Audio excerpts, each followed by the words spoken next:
हुए हैं, मैं आशा करता हूं कि आप पूरी तरह अनुशासन को बनाए रखते हुए एक बार पूरी ताकत से हमारी आवाज इनके माध्यम से माननीय मुख्यमंत्री जी के पास पहुंचनी चाहिए। मुख्यमंत्री जी सुनो पुकार, मुख्यमंत्री जी सुनो पुकार, मुख्यमंत्री जी सुनो पुकार, मुख्यमंत्री जी सुनो पुकार।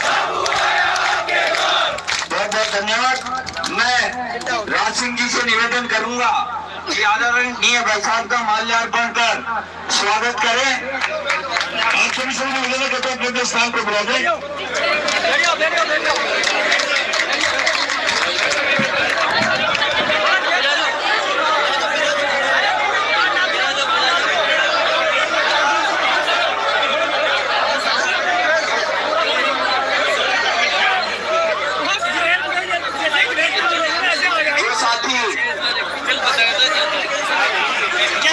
सामने खड़े हैं बलराम जी, क्या मैडम भाई साहब आप थोड़े से जो सामने खड़े हैं उनसे मेरा निवेदन है सब साइड में हो जाए।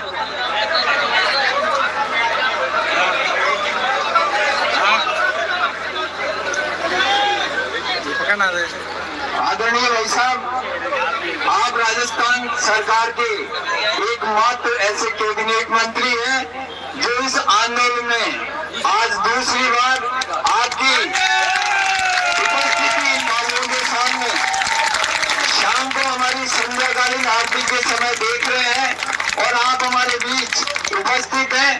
मैं आपका राजस्थान राज्य मंत्रालय कर्मचारी महासंघ एवं राजस्थान के 1 लाख मंत्रालय कर्मचारियों की ओर से हार्दिक हार्दिक अभिनंदन एवं स्वागत करता हूं। हमारी पीड़ा से आप अच्छी तरह वाकिफ हैं, उसका विश्लेषण मैं नहीं करते हुए केवल आपसे इतना सा निवेदन करूंगा कि आज इस महापड़ाव का 37वां दिन है और हमारे 11 अनशनकारी साथियों का आज आमरण अनशन का 5वां दिन है और ये बाबू अपनी न्यायोचित मांगों के लिए महापड़ाव डाल के यहाँ बैठा हुआ है। इससे ज्यादा विश्लेषण मैं इसलिए नहीं करूंगा कि आप इसकी पीड़ा से एक एक पॉइंट से बहुत अच्छी तरह वाकिफ हैं। इसलिए मैं केवल इतना ही निवेदन करूंगा कि ये सभी इस सरकार से पूरी तरह माननीय मुख्यमंत्री जी से पूरी तरह आशान्वित है कि हमें अगर कोई देगा तो राजस्थान का मुख्यमंत्री अशोक गहलोत ही देगा।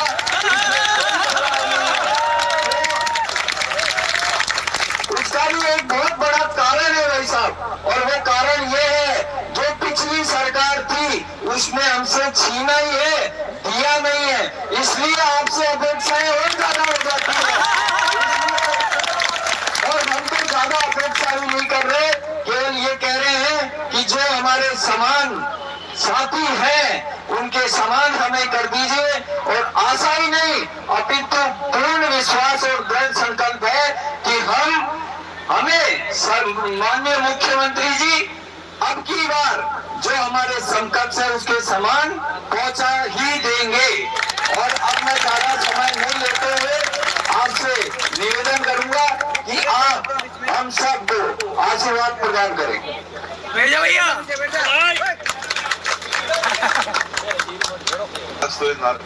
तो नारा प्रासंगिक नहीं है, अभी तो पता है क्या है। बाबू भाइयों सुनो पुकार, मंत्री आया आपके द्वार।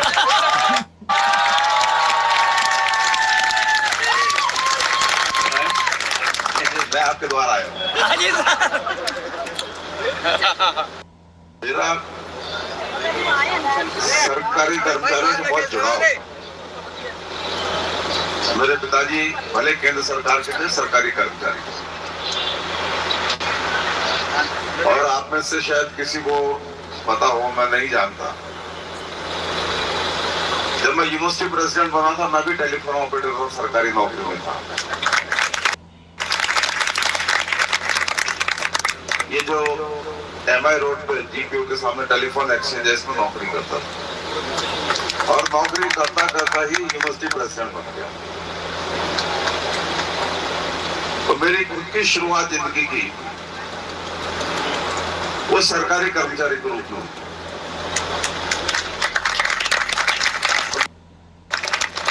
सरकारी कर्मचारी की पीड़ाओं को समझता हूं, उस माहौल का ही मैं व्यक्ति हूं। मेरे तक खून का जो नमक है ना, वो भी सरकारी कर्मचारी वाला ही नमक है।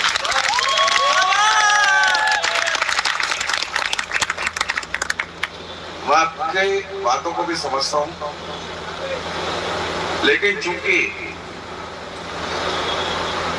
सरकार में बैठा दिया आप लोगों ने आशीर्वाद दिया, टेलीफोन एक्सचेंज में नौकरी करता था, एमपी बन के केंद्रीय मंत्री के साथ उसे टेलीफोन एक्सचेंज में गया, और मैं भूला नहीं, मैंने मंत्री जी से कहा, हमारे गुरदास नामक जी मंत्री थे, कहा मंत्री जी वो टेलीफोन एक्सचेंज है जिसमें मैं नौकरी करता था। जयपुर की जनता का आशीर्वाद है, भाई बहनों का आशीर्वाद है, जिन्होंने मुझे यहाँ पहुंचा दिया कि आज मैं यहाँ अतिथि के तौर पे आया। मैं भी आप में से ही, मैं कोई अलग से नहीं आ गया, आप एक हूं। 2003 में जब सरकारी कर्मचारी खिलाफ थे ना, तभी मुझे इस बात की खुशी है कि जयपुर के कर्मचारी मेरे खिलाफ नहीं थे कम से कम।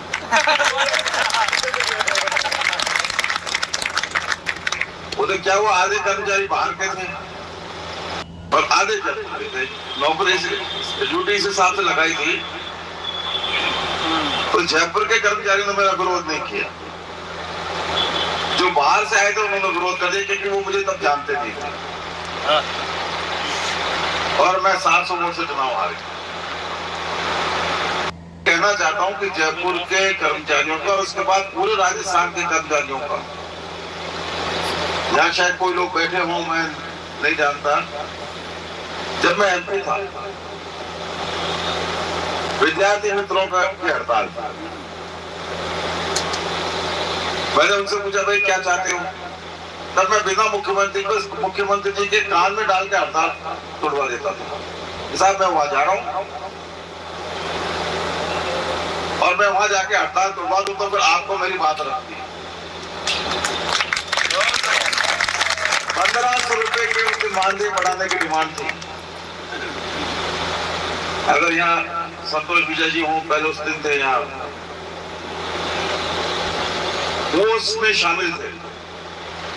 1500 रुपए उन्होंने मांगा और माननीय मुख्यमंत्री ने 2200 रुपए बताए।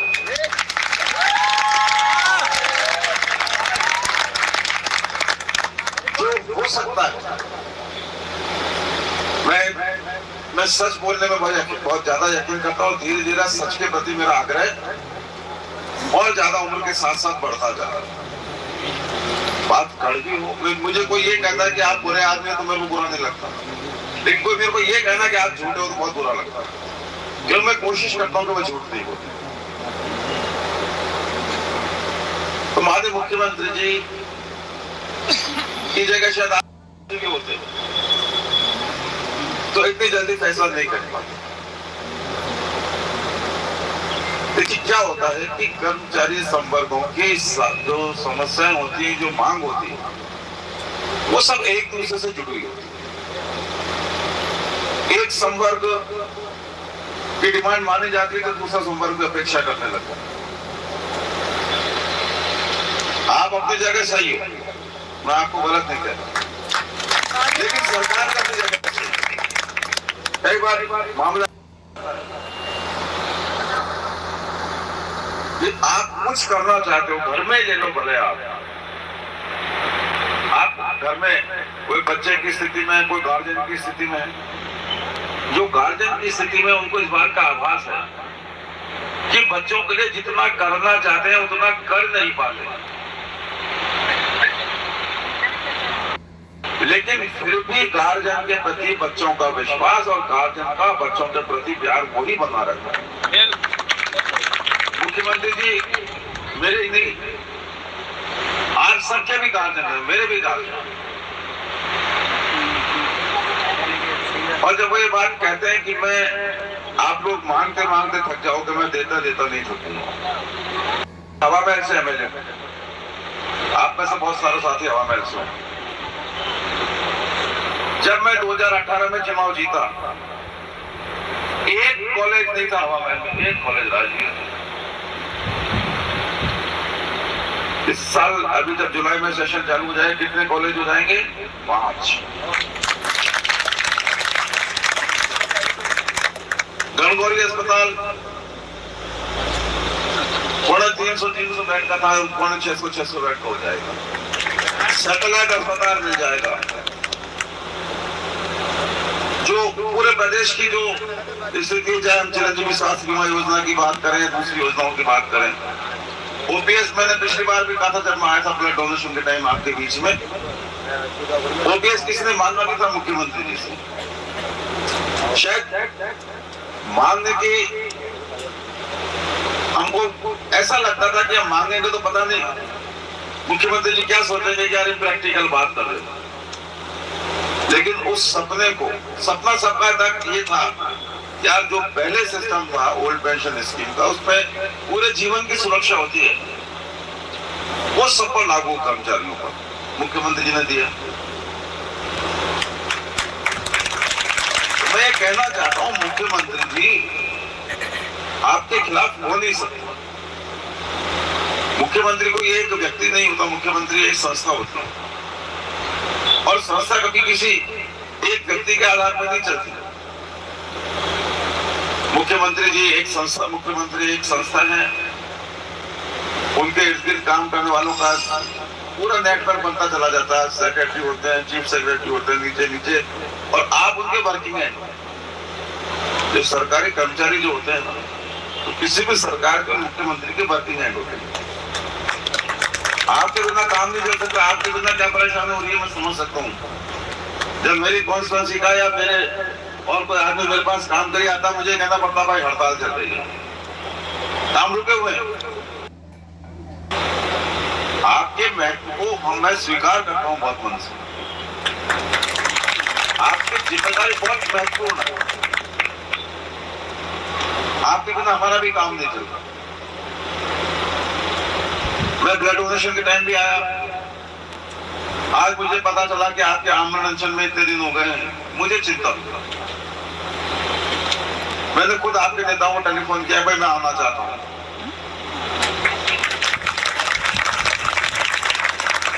अगर आप मेरी बात सुनो तो मैं आना चाहता हूं। तो भाई आप पहले भी आए थे, आप अब आओ तो आपका अब भी स्वागत। मैं कॉल करके पूछ के आया हूं, और जिनको मैंने कॉल किया, अभी थोड़ी देर पहले कॉल किया, मैं आना चाहता हूं। मैंने कहा भाई आप आ जाओ, बात तो सबके बीच में बैठती है। मैंने कहा भाई इसीलिए तो सबके बीच में आ रहा हूं। अगर मेरे को आपसे अकेले में बात करनी होती तो मैं आपको अकेले को बुलाता। ये आपके कर्मचारी नेताओं की भी ईमानदारी है, चाहे राजनीति जो जाए।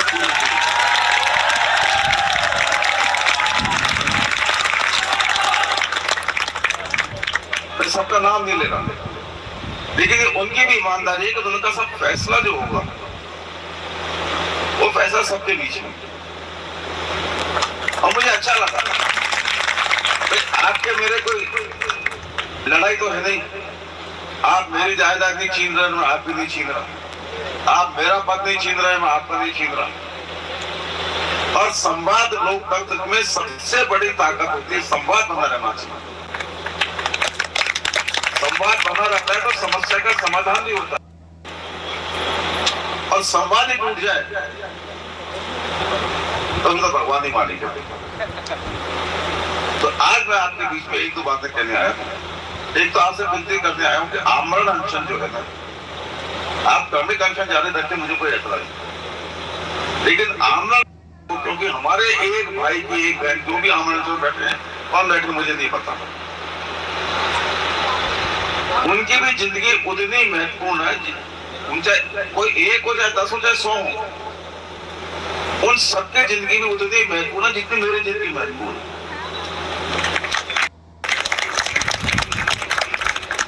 मैं आपसे आज तो ये विनती करने आया हूं। मैंने आप लोगों की बात 2 बार 3 बार आने के बाद, ब्लड डोनेशन के बाद मुख्यमंत्री जी तक पहुंच रही है।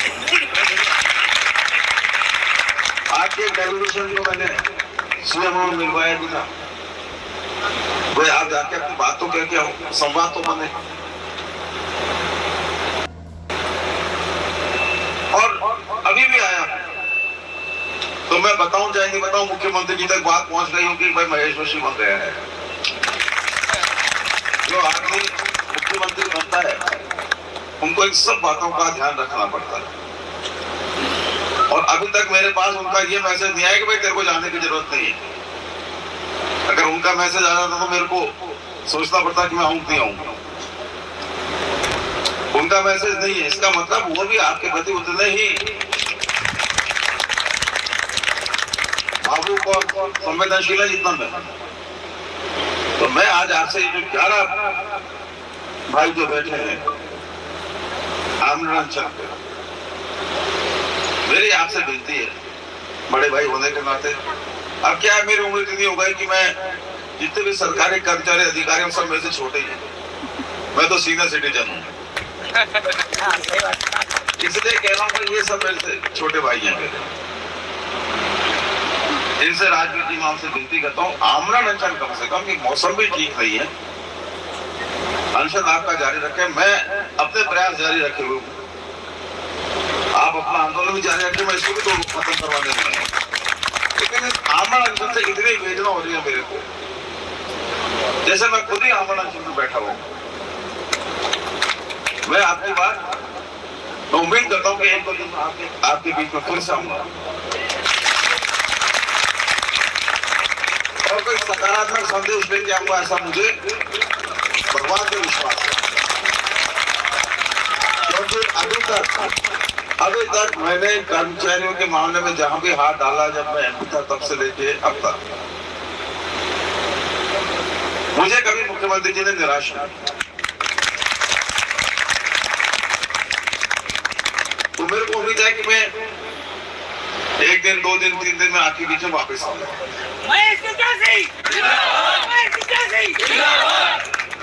लेकिन अभी मेरी विनती आपसे यह है कि आप कृपा करके इस आमरण अनशन को क्रमिक अनशन में बदलिए।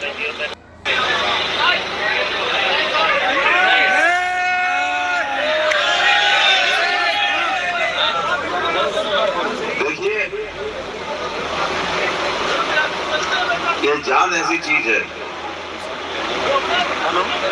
पद मान सम्मान सारी चीजें तो वापस आ जाती हैं, जान पे बन जाती है तो बहुत मुश्किल होती है। ये 11 ही क्यों बैठे हैं?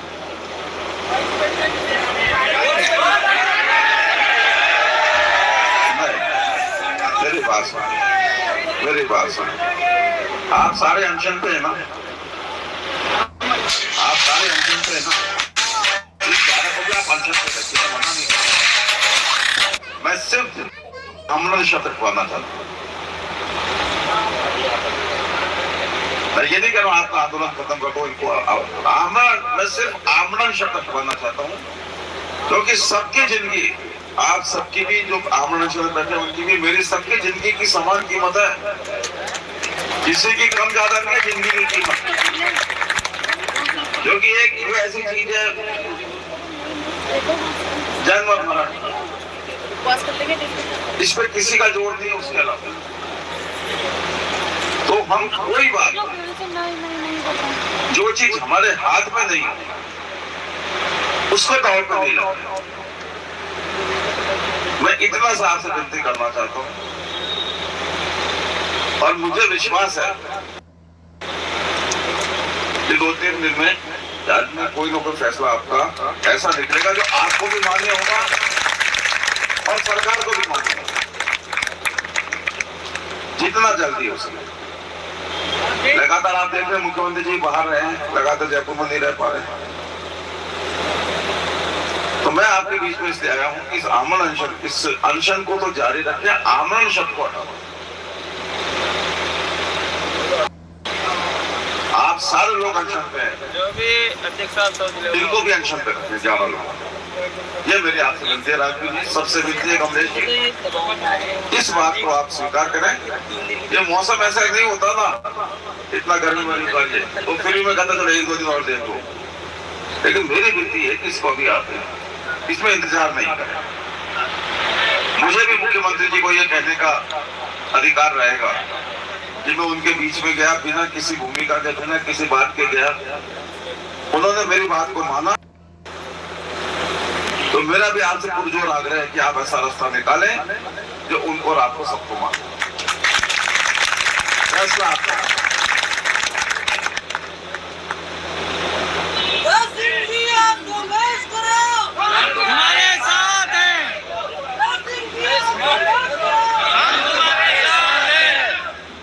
भाई साहब वैसे जयपुर के पूरे भाई साहब के नाम से फेमस है, और भाई साहब बाबू के द्वार आए तो उनको खाली हाथ नहीं भेजेंगे।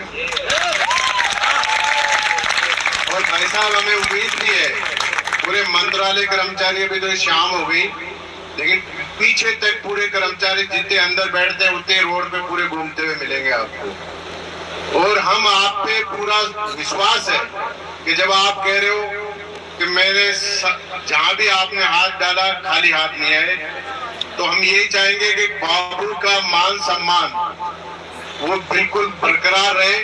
और ये जो कर्मचारी 37 दिन से, जो 45 दिन से सामूहिक अवकाश पे चल रहा है, वो भी यहाँ से नहीं जाए।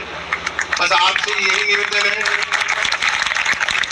हम आपके सरकार के ही पार्ट हैं, और हमें उम्मीद है हमारे जननायक मुख्यमंत्री जी, इनके अलावा कोई दूसरा दे भी नहीं सकता। अगर आप प्रयास कर रहे हो और आगे भी हमारा प्रयास करके 2-4 दिन में जो भी ये कर्मचारी ऑफिस सुनने पड़े, ऑफिस में जाके काम करे, जो सरकारी योजनाएं उनमें बढ़ चढ़ के भागीदार बने, और जनता को जो परेशानी है उसके लिए तो हम भी क्षमा याचना है। लेकिन हमारी भी मजबूरी है कि हमारे साथ जो 40 साल पहले हम उनसे 100-150 रुपए ज्यादा लिया करते थे, आज उनसे हम कम से कम हजारों के नीचे आज उनसे कम वेतन ले रहे हैं। हम सरकार से कोई ज्यादा नहीं मांग रहे, हम आप पे पूर्ण विश्वास है, आप आए हो। लेकिन हम आपको एक बात बताना चाह रहे हैं कि आप हमारा अनशन तुड़वाने आए हो, लेकिन अगर 7 दिन में अगर कर्मचारियों का काम नहीं हुआ तो अब दोबारा से 11 नहीं 1100 आदमी बैठेंगे।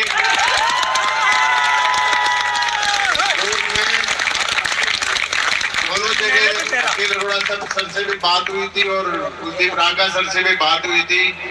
बाबू यहाँ मर के मर जाएगा, लेकिन खाली हाथ नहीं जाएगा। तो हमें आपसे पूरी उम्मीद है, क्योंकि जयपुर में महापड़ाव डला हुआ है, और जयपुर के आप पूरे जयपुर के भाई साहब हो, भाई साहब के नाम से फेमस हो, बाहर के जिले वाले। तो मैं चाहता हूँ पूरे राजस्थान के भाई साहब हो जाओ, हमारा बाबू का विचार। बस ये कहना चाहता हूँ।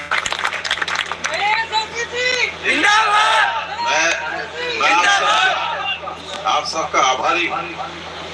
मैंने आपसे कहा था कि अभी आप नहीं आए होंगे, आपके द्वारा आया हूँ। आपने मेरा मान रखा। राजवीर जी, आपको, आपकी पूरी टीम को, आपके सारे साथियों का आभार, और इस विश्वास के साथ कि मैं आपकी मांगों को और समझौते के लिए जो प्रयास चल रहे हैं उन्हें कोई कभी नहीं आने दूंगा, ये आपको विश्वास है।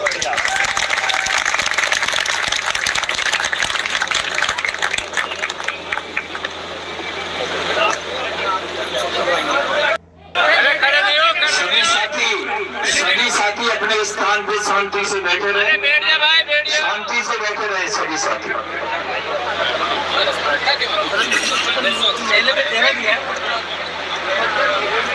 हमारा कार्यक्रम निरंतर इसी प्रकार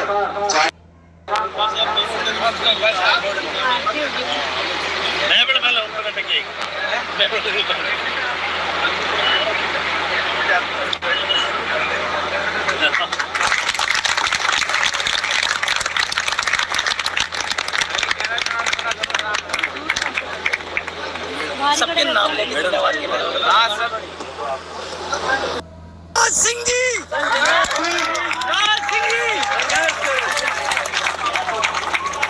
क्या नाम है भाई रामकिलाल की मीरा।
भाई संजय जी नागर,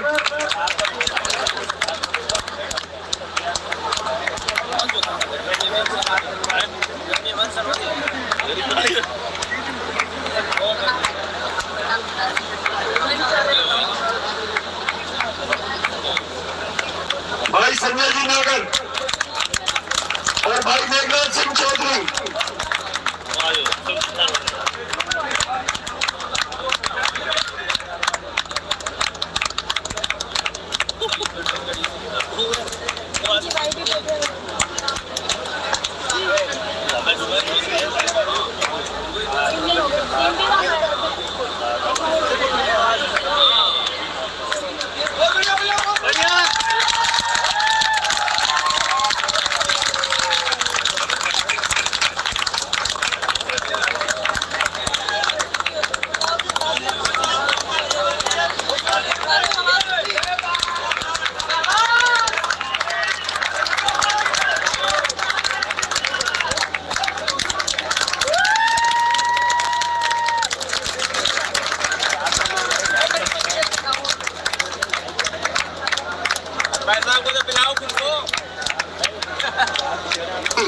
रमेश जी